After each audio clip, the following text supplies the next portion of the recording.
Good morning, Jim. You're late. Late? What's the big deal? It's just a uniform shop. Just a uniform shop? Yes, what's the big deal? It's just a uniform. Man, I can't believe people still wear these. There's great tradition and pride in these uniforms. They've been around for a long time. Really? Whose idea was it to wear uniforms anyway? You know who started the Salvation Army, right? Sure, William Booth.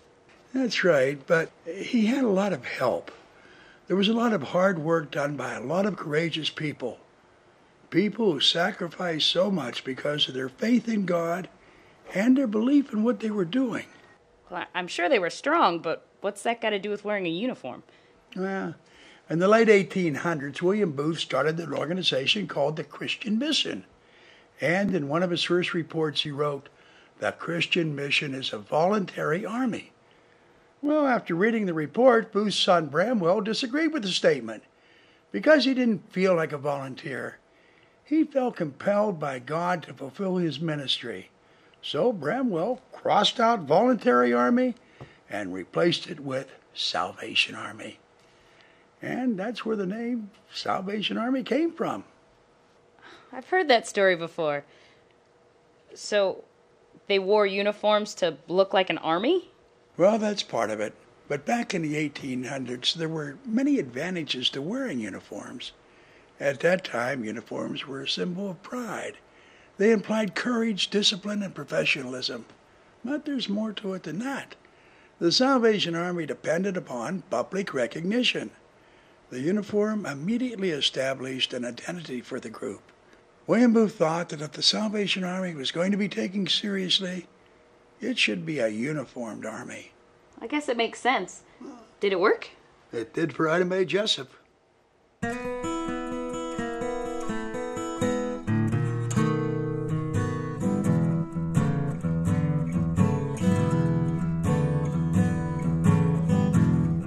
Ida Mae Jessup was born in 1862. We don't know much about her family, but we do know that she was raised by a very devout Christian foster family, which instilled strong Christian beliefs in her. She was raised in Bennett, Nebraska, where she met a gentleman named Marcus Lewis.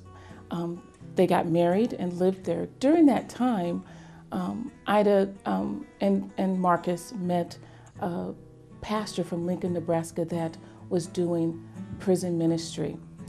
Ida became very interested in this, and at the age of 27 visited her first prison in Lincoln, Nebraska, and started a ministry there. Because of the distance between Bennett, Nebraska and Lincoln, it was about 40 miles, and Ida traveled every single Sunday to do her prison ministry, that her and her husband Marcus decided to move to Lincoln so they would be closer to her work and so that she could continue. During that time, Ida had established herself in the prison ministry with the warden, with the prisoners, and had developed a very sound reputation. But it's during that transition that a new warden came into the prison system in Lincoln.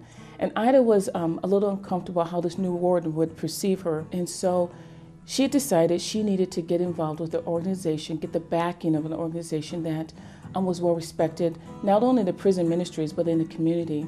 And so Ida approached the Salvation Army. She knew the Salvation Army's work with the prison ministry and their reputation. She fell in love with the Army. She fell in love with what the uniform represented because it was recognizable when the officers and soldiers would come into the ministry fold. And so she not only started to work for the Salvation Army, but she became a soldier. And during that time of being a soldier, she wore her uniform, but she also had a very large Sunday school class. And in her time span of teaching the Sunday school class, at least 5 men also joined, but later on became Salvation Army officers.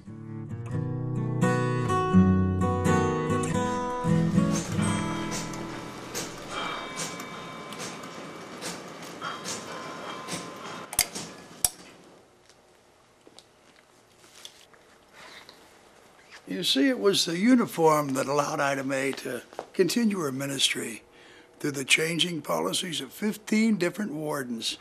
She had an army of God behind her. Well, that's interesting. Sure is. But that's not the whole story of the uniform. There were other practical reasons also. Like not having to worry about what you're going to wear every morning? It may sound funny, but you're onto something there. The uniforms actually helped to democratize the movement. What do you mean?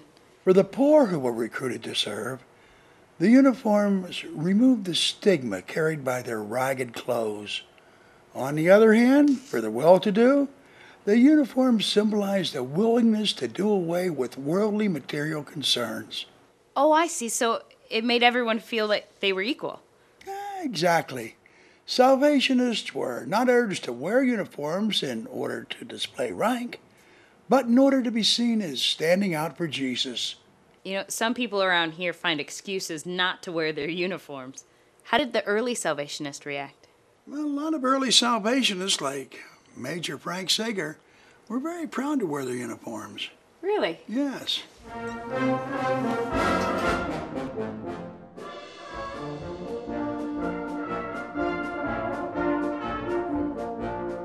Frank Seager retired from officership in the late 1920s, and he and his wife returned to Port Huron, Michigan, and continued to serve the Lord at the local Corps as youth leader, bandmaster, Corps Sergeant Major.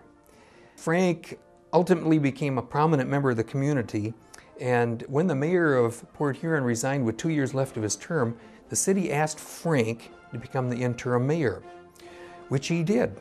And while in office, Frank often wore his uniform as he went back and forth between Army events and responsibilities and the city events. And it is said that he was referred to as Mr. Salvation Army, and he was proud of that uniform.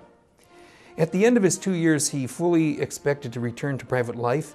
However, the community loved the man so much that they overwhelmingly re-elected him despite not having run any political ads, made any speeches, or spent any money on a campaign.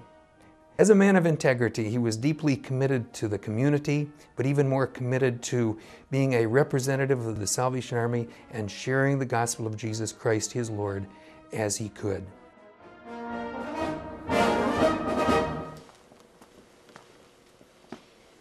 That's interesting. He wore his uniform even though he wasn't required to? He was proud to wear it. Think about how many people he reached wearing a uniform that carried, and still does carry, so much respect. That's great, but it was also a long time ago. I would think that the uniform doesn't have as much meaning as it did back then. Society has changed, but the practical reasons for wearing the uniform still exist. When we wear the Salvation Army uniform, we're demonstrating that we're all cut for the same cloth. We're equal. We wear our values. We model our mission. We declare our accountability. But what's even more important, after more than 135 years of Army influence around the world, it is the symbolism of the uniform and its ability to inspire in us and others recognition of our purpose. Okay, but uniforms can't possibly carry the same type of influence as they did once. Well, you'd be surprised. But there's so much individuality today.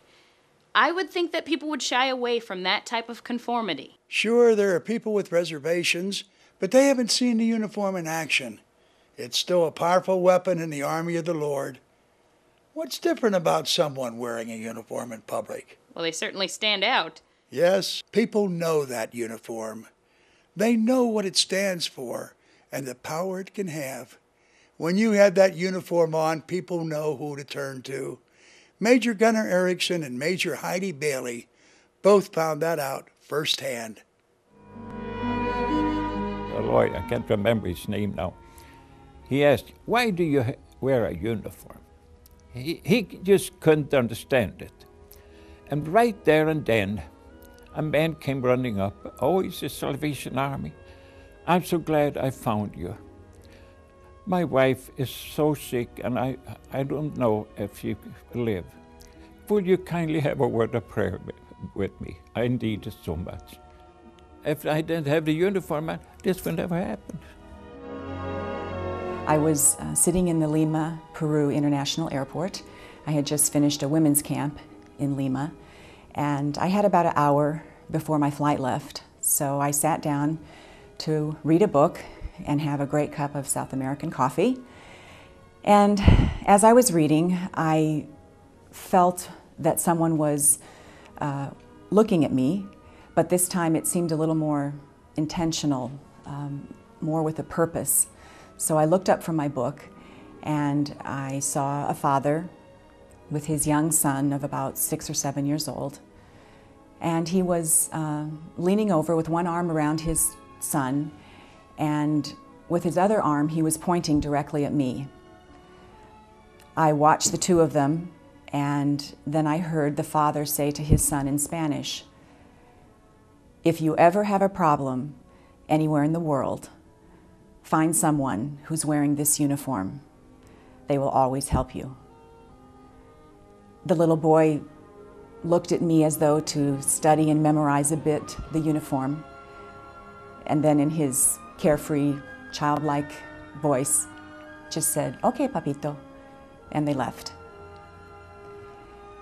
And I really couldn't go back to reading my book at that point. I just began to reflect, and even though no words were directly spoken to me that day in the airport, I felt as though I had heard clearly a message given directly to me.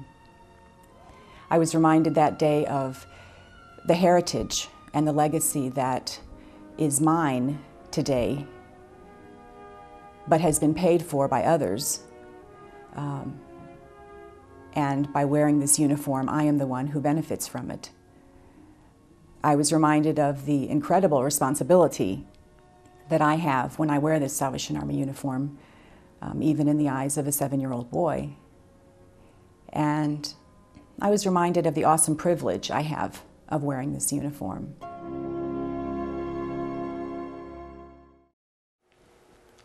I guess there is still power in the uniform. So many people have had life-altering experiences with someone in a Salvation Army uniform that wearing it links us to our past and to the people we serve now. It is our heritage and it is our future. Oh, I get it now. Fine. Maybe you'll be on time tomorrow. Hey, did you ever meet William Booth? Hey, how old do you think I am anyway? Just saying. Oh.